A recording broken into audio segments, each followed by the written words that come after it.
ছিলেন মধ্যম আকৃতির সুঠাম দেহের অধিকারী একটি মানুষ। তার চুলগুলো ছিল ঘাড় পর্যন্ত প্রলম্বিত, হালকা হালকা কোঁকড়ানো। তিনি যখন চুলের ভিতরে তৈল দিয়ে আছড়াতেন, মনে হতো মৃদুমন্দ ঢেউ দেখা যায়। তার কপাল ছিল চওড়া, ভ্রুগুলো ছিল জোড়া ভ্রু, ধনুকের মতো বাঁকা। চোখের পাতাগুলো ছিল ফুটন্ত গোলাপের গোলাপি রঙের এক একটি পাপড়ির মতো।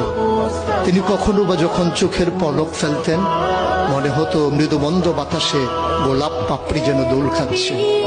তার চোখের সাদা অংশ ছিল রক্তিমাভ সাদা, কালো অংশ ছিল কৃষ্ণ কালো। তার নাকটা ছিল খাড়া, নাকের ছিদ্রগুলো ছিল ছোট ছোট।